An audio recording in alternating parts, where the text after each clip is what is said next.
All right, I'm here with Nicole Perlroth, advisor, investor, keynote speaker at Black Hat, Yes. author, Yes. friend extraordinaire. Yes. Thank you for joining us here at Black Hat. Thank you for having me. Coming off of your keynote, I think there's probably naturally some things that are top of mind for you. So I thought we could start out with is an introduction of yourself beyond what I just shared, of course, and a little bit about kind of what you spoke on and what's really keeping you up at night when it comes to security. Is AI going to give the greater advantage to offense and defense? I think we're starting to see these signals that it's going to be an advantage for offense first.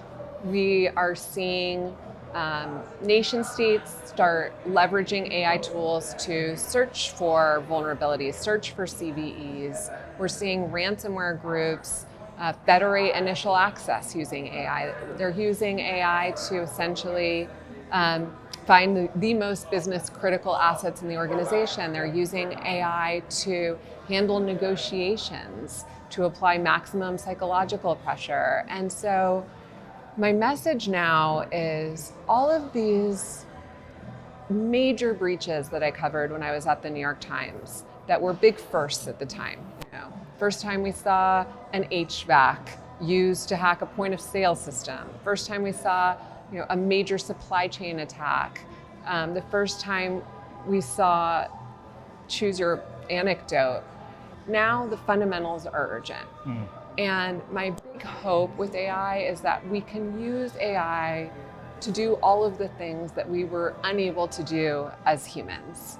Manage our security estate, search for misconfigurations, patch, take advantage of all of these features that security tools give us. But the reality is, the executives who are now managing these security estates at large enterprises, at Fortune 100s, are now using over 100 tools. And there is just no way that they are able to manage that security estate perfectly and take advantage of all of these features that are baked in. And so we have to use AI to manage security orchestration. I'm also really excited about some of the new cutting edge innovations I'm seeing, where we're seeing AI used to fight AI. We're seeing AI used to create hallucinations for ransomware attackers. So they think they've successfully encrypted you, but in fact, they're in an AI hallucination and all the critical data assets have been locked up over here.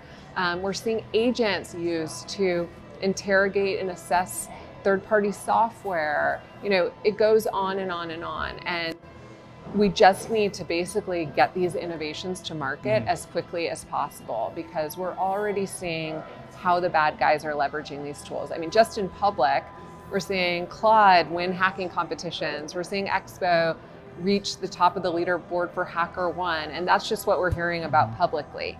There are tool sets that are being used by nation states and now cyber criminals, and I think unfortunately, this honeymoon we've been in with AI, that's unlocked so much efficiency and will continue to unlock amazing potential in medical diagnostics and release us to these higher order tasks.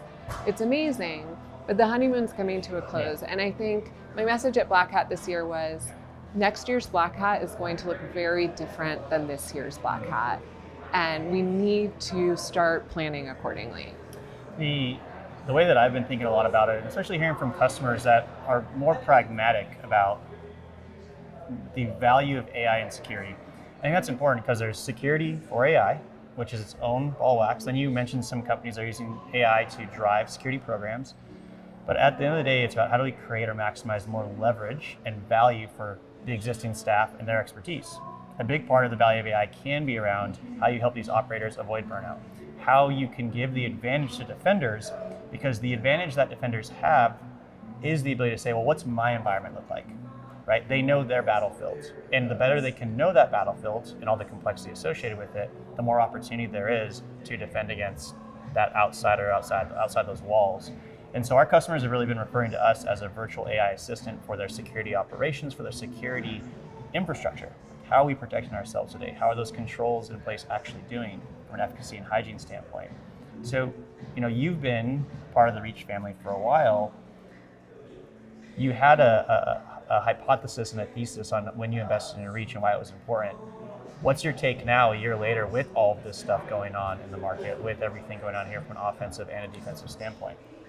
I think one thing I've learned with investing is that you could have the perfect security solution, but unless it meets the operator where they're at and the complexity that they're expected to manage, it's not going to be successful.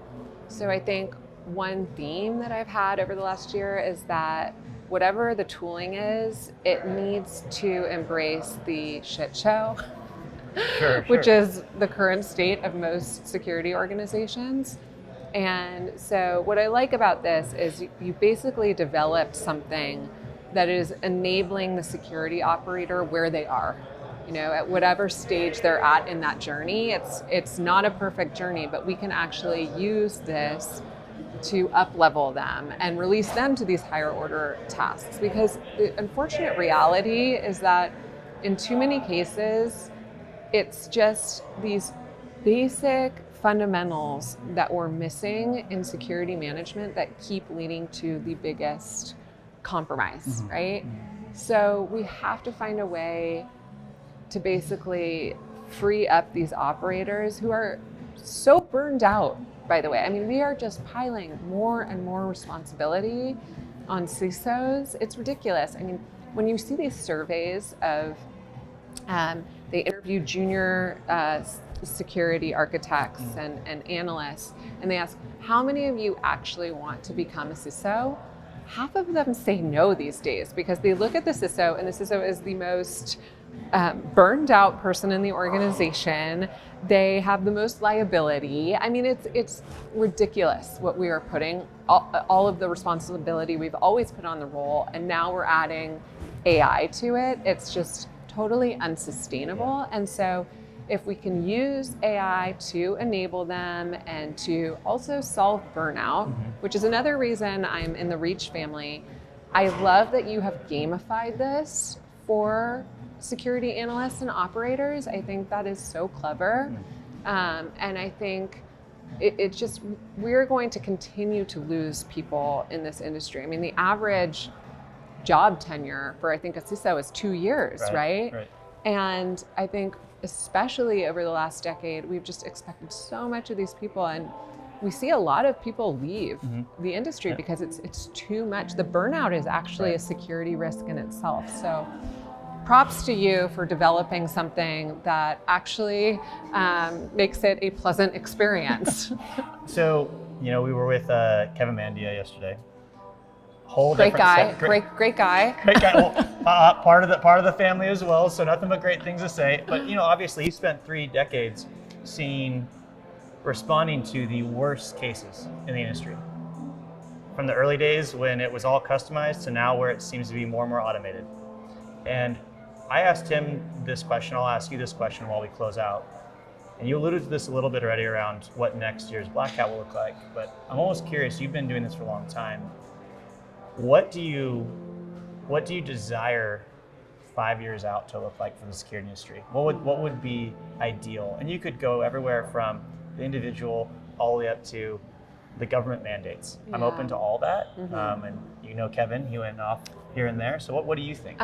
So I'm pretty cynical right now about what things are going to look like in 5 years, to be honest. And there's days I just want to curl up in the fetal position and just not look at what's going to happen. I'm genuinely terrified by what we're going to see in terms of zero-day exploitation at scale and all these things I covered at the New York Times, basically automated, right? But I know you are expecting your 3rd child, and I have a 2-year-old and a 7-year-old, and when I put them to bed at night, I know I can't curl up in the fetal position. I have to actually go leave it all out on the field. And what does that look like? I think a lot of it is just communicating to enterprise leaders and political leaders the state of the threat, getting them to a level of awareness. I think I have a whole wish list. Unfortunately, we're starting to see reports come out that suggests that maybe LLMs are not so great at generating secure code. And I hope that we're going to see agents that we can fine tune to use to basically teach them how to eliminate entire classes of vulnerabilities. That would be on my wish list. I would love to see us fight fire with fire on ransomware. I would love to see us basically entrap ransomware groups with AI to send them elsewhere. I would love to see us take secure by design very seriously. Like, we are on this precipice, and we could do it right. We have this narrow window. It's closing. But when you look at like the McKinsey Global Survey, it's like 75% of organizations that say they've adopted AI. When you look at what they've actually done, only a quarter of them have actually gone beyond one pilot project. So they're experimenting. And I think we're going to start to see where the security risks are. And I think that if we can adopt AI with security baked in by design, we could potentially be in a much better place in 5 years. I'm not that optimistic, but I think it just keeps coming back to sometimes the answer is just good security, and sometimes good security is just doing the basics. And that's where we failed over the last decade. Is every high profile incident I covered, it was we forgot to turn on MFA here, Colonial Pipeline. We turned off MFA on this one system that's only used by a dozen people, United Healthcare. We missed the security alert that FireEye sent at Target. It was just these basic things. It wasn't rocket science. Sure, like we did get to SolarWinds, and that's a whole other era of problems. And we're going to see supply chain attacks explode with AI, and we're already seeing bad guys target agentic workflows. That's going to be critical infrastructure for them to navigate these attacks. But if we can use AI to basically make sure that we are tackling security 101 well, we may just be okay. Well, always a pleasure. I know that for someone like you, I never meet other CISOs that don't want to talk to you or want to hear your stories, which is always an interesting take. They are they're the star in the show, right? They're the star in the show, but something that you've always brought to the table and can you do so is the experience of really being able to investigate and in some ways instigate situations to understand really what's going on. So I appreciate you coming here, running across Mandalay Bay to be here speaking with me after your keynote and making the time, and look forward to continuing to build and partner with you, and hopefully we'll meet in 5 years when my kid's a little older and we'll have something to smile about. Yes, I love that. Great. I love Thank you, that. Nicole. Thank you so Appreciate much. it.